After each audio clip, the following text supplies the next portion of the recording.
finally, McDowell passed inspection, so now I can do my review on not only the Daytona 500, but the Spurs Hornets game. Like, I'm gonna combine them both since it would be too much to do two separate videos on each one. So first off, I'll start with the one that came first, but ended second, Daytona. As you saw by my previous two videos, I was all psyched and ready to go. Pitbull was given the command, Mr. Worldwide. He did a collaboration with Ricky Martin for Mr. Put It Down in like 2014, I think, but I didn't really start paying attention to that song until like 2015 or 16 when I did a semi-parody / semi-cover of it in my Lab Rats fanfics.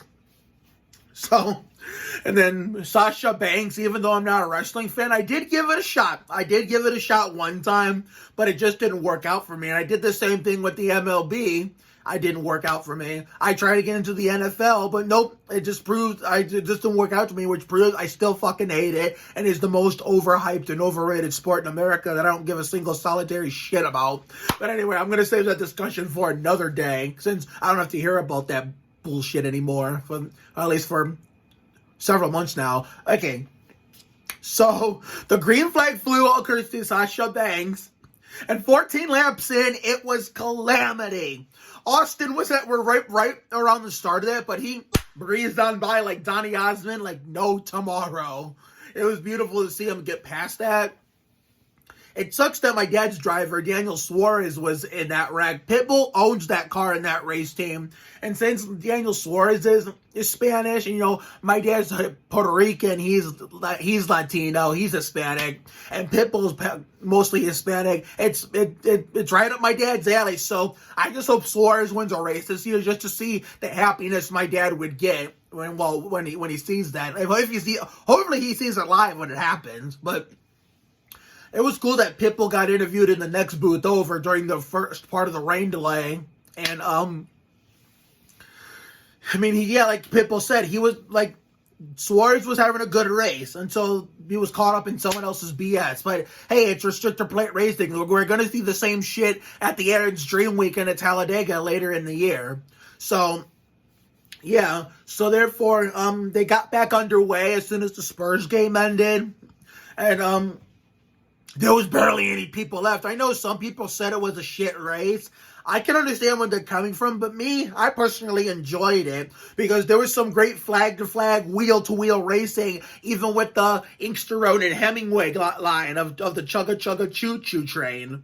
So, I know people don't like that and everything, but I don't even like it personally, but at least they actually made it entertaining in a way. We're actually doing stuff with it. They were doing stuff with it. You know, it's ironic how the last Gen 6 Daytona 500 was like this. And the first Gen 6 Daytona 500 when I turned 19 and was living in Brook Park in the Sandhurst house, how that was a chugga-chugga-choo-choo train chugga-chugga-choo-choo 500. Well, tonight was just a Wreckfest 500. It was outside of the Clash, it's like the whole weekend was a wreck fest. Like I said, I didn't get to see ARCA on Saturday afternoon because, sorry about that. I didn't get to see, I had graham crackers, so I was trying to clean my lips off.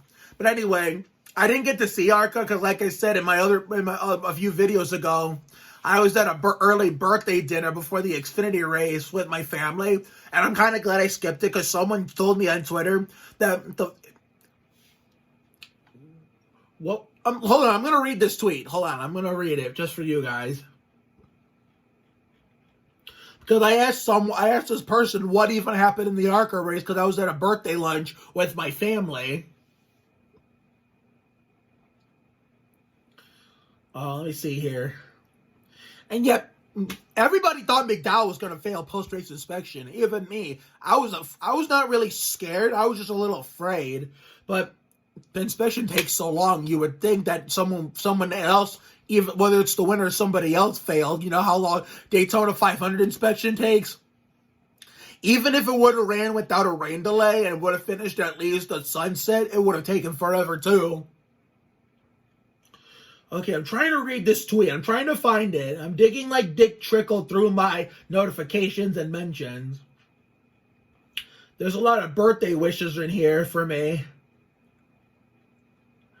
Let me see here. Okay, I'm right in this range.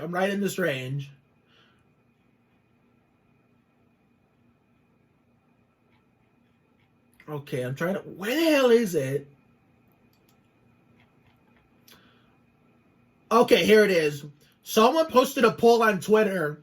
Follow me, by the way, if any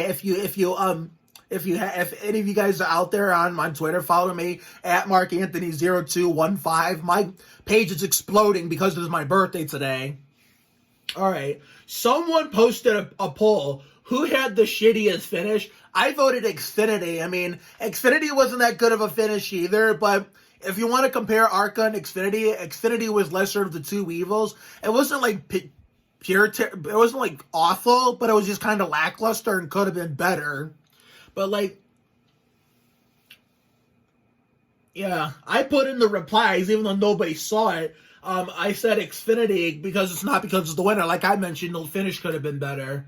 But I quoted the poll tweet and I said, what even happened? I asked what happened, and someone replied, it was single file all race. Probably based on what he's saying, I bet you it was probably worse than tonight's 500, I bet. Tonight's 500 took place that started in the day, ended at night, and I don't think the Daytona 500 should end at night, if we're being honest. At least because I know in 2007, 2006 that we saw a preview of it, but then 07, 08, 09, rain shortened, but even if it was to rain shortened, it would have ended at dark either way. They did that every year. 2010, it looked like they were going to start and end in the day, but the stupid pothole in turn one had other plans. 2011, they got it right. 2013, they got it right. 2015 and 16, they got it right. 2017, they kind of got it right. 18 and 19 just didn't fit. Of course, we know in 2020, that went horribly wrong. And today was just a repeat of one of the years they had it right. They had a chance to get it right, but some bullshit happened. Like, yeah, this year counts as that in that category of like getting it right as in starting the Daytona 500 in the day and ending in the day. Because I feel like the night racing at Daytona is meant for the Firecracker 400. Yeah, in 2000... I'm sorry about that, guys. Yeah, graham crackers really took a toll on my mouth here. Not inside, but right on my lips, you know. But anyway. But 2012, I think they could have gotten it right, too, if it didn't rain all day Sunday when I was there for my 18th birthday. Started in the day, ended the day. During the year before, they got it right. 2014, same thing. They could have gotten it right if it didn't rain. At least they were able to finish in the same day going into the next morning. 2021, I think we could have... This year, I don't think we're going to get it right either way. Consider, you know, how I think the Daytona 500 is meant for day racing and the Firecracker 400 is meant for night racing at the World Center of Racing. I don't think we were going to get it right in terms of that either way because they start so damn late. It's like, bring back noon start times. It's like, I was cool with as a kid, maybe not as much as now, but every now and then I was always, even as an adult, I was cool with abandoning my sleep at 10, 11 o'clock in the morning and then getting my NASCAR gear on to whatever driver I was rooting for at the time, brushing my teeth, and, you know, nowadays getting here by myself in my office, or back in my days living on Michigan, Lenore House, getting together with my dad to watch a 12 o'clock race, and then it ends like 4 or 5 o'clock, and we have the rest of the day to relax or do whatever the hell we want until we have to go to bed for school the next day. That's the kind of NASCAR I miss, but... You know, I'm glad I got it done tonight. I mean, I would have, as much as I would have loved to race on my birthday, technically today, I don't think it would have worked out as well, if you know what I mean. You know, because they would have had a lot of problems trying to get it in and it would have got preempted for a game show, but luckily they moved the game show to next week, so I don't think it would have mattered if we would have raced technically on my birthday today. But, you know... Yeah, ARCA was single file majority of the race. And other than my favorite ARCA driver, Dan Moffitt, going for a spin, nothing really happened. Nothing ever happens in normal ARCA anyway. West and East ARCA, I hear are entertaining. I don't watch East or West Arca, so I don't know anything about it. I try to watch normal Arca if I feel like it, but it's like, except when they're at a short track, it's never fucking exciting. I mean, for example, last year, the Bristol Arca night race online in January, of 1 year anniversary, was actually good. It was the Arca, their own demolition derby that night. You'll never see that with them at Daytona and Talladega. Because it's not like what, how the trucks are, the Xfinity cars are, and the Cup cars are. But, so, yeah, okay, what was I saying? Oh, yeah, so back to the main focus, the Daytona 500. So the big one happens on 14 laps in. Pitbull gets interviewed during the red flag, my dad's favorite driver's car owner, and,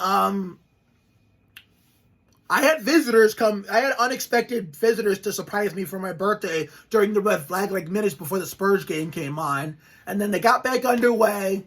And, okay, now I remember what I was saying. All right, it's funny how, like, the first Gen 6 Daytona 500 2013 was chugga chugga choo choo, all courtesy of the train from Inkster Road at Hemingway. And now the last Gen 6 Daytona 500 was the same way. But at least this one had some action.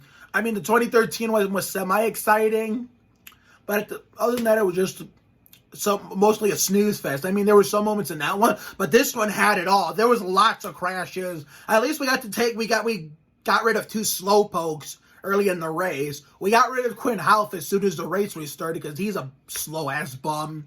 And this was actually Derek Hope's last race ever in Winston Cup. Yes, I still call it by the old names because I can't keep up with the constant name changes, and old school names is what I'm used to.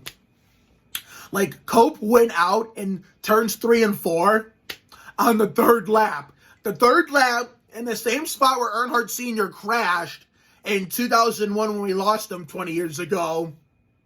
A day before my birthday, even though that 1990 race was, I wasn't even born. I was like in the red at -4 years old. That's a Jeopardy reference, by the way. Rest in peace, Alex Trebek. That was Earnhardt from heaven giving Cope payback from 1990. Earnhardt blows a tire, and all of a sudden, he's a legend. No. Won that 1990 Mickey Mouse 500 trophy just because the Intimidator lost a tire on the last lap. I'm glad Cope is gone. Get the fuck out of here, you old bitch. Okay, Okay, so therefore, after the Half incident, when William Byron, I don't know how Byron didn't flip. He almost flipped and was able to continue. All Blaney did was touch the grass, and he got fucked. He got fucked up. He was like Babe Labonte in the 2003 Aaron 499 big one on the 4th lap when Newman lost a tire in turns 1 and 2, nearly hit the wall, nearly flipped over, and took 26 other cars with them. Babe Labonte, if you recall, was on his way to getting past that wreck. Okay, let me demonstrate this for you. Okay. This is Bobby Labonte. He's going to miss it. He's going to miss it. Point of view, you're Bobby Labonte in turns 1 and 2 of the 2003 Aaron 499 trying to make it past the big one on the 4th lap. Here comes Bobby Labonte. He's going to miss it. He's backing it down. He's going to miss it. No, he's not. He ran into another car. I'm sorry you couldn't see that very well, but I tried my best. Okay, I'm trying. Sorry about that, everyone. Okay. I'll just leave Bobby's car there. That way, it'll make it easier for me. I can just put it back when I'm done. But, Byron's debris is what caused Quinn Half and Chase Briscoe to wreck. And then, that was pretty much all the crashes we had until, that. One thing that pissed me off tonight was, like I said, I really can't hate Fox that much because I have friends there that were nice to me, past and present. A lot of them are still there, but some don't even work there no more. So, one thing that really pissed me off tonight, this is as getting bad as NBC. Constant full screen commercials. Like, if they're going side by side, fine. Fine. I can deal with full screen commercials, if anything, at any other track, but having them at Daytona and Talladega, whether it's Fox or NBC, should be illegal. Because in the blink of an eye, something really crazy or big or good could happen in these white knuckle restrictor plate races. You know, Fox, I remember right before the wreck with Christopher Bell,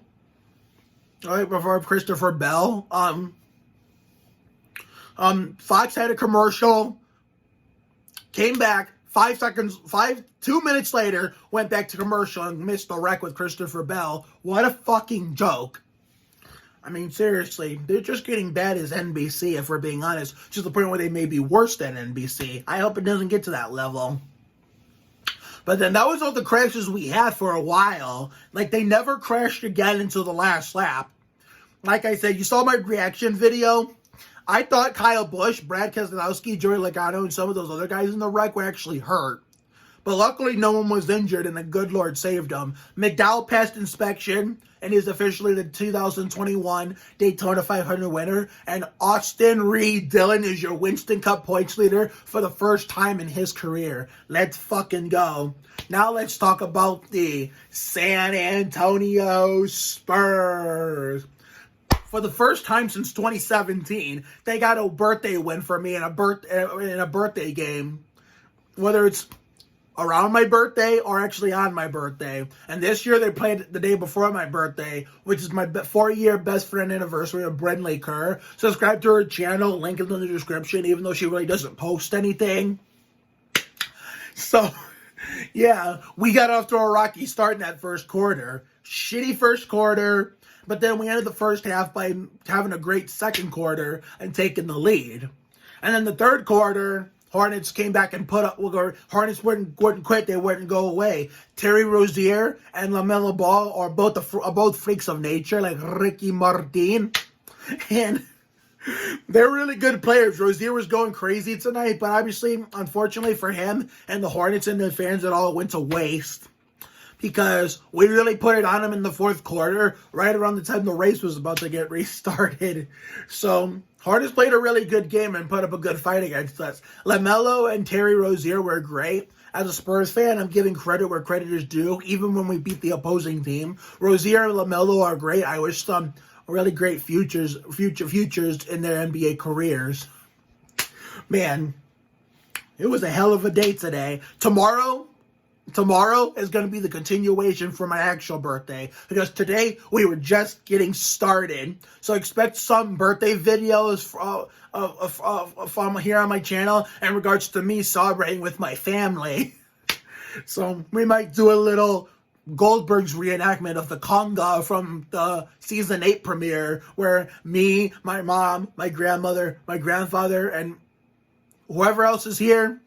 We could have done this today, but there was no time for that. So so maybe if they're up to it, we'll do a little conga TikTok too.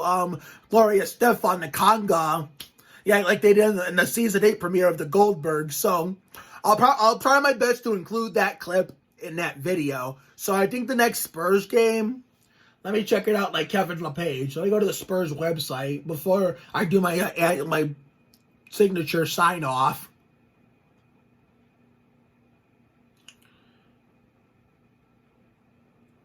Okay, it's Tuesday. It's the day after my birthday against the Pistons at 7 o'clock Eastern time, 6 o'clock San Antonio time. And unfortunately, the Wednesday game, the day after here in Cleveland, for the first time since 2012, I won't be able to go because, I mean, the Cavs are allowing fans. I get that. But unfortunately, my dad's friends who always gave us tickets to go to these Cavs games when the Spurs came to town don't have them this year because of COVID. So I'll have to watch on TV for the first time since 2012. And I'm going to make sure I do not listen to Austin Carr's drunk bum bitch ass.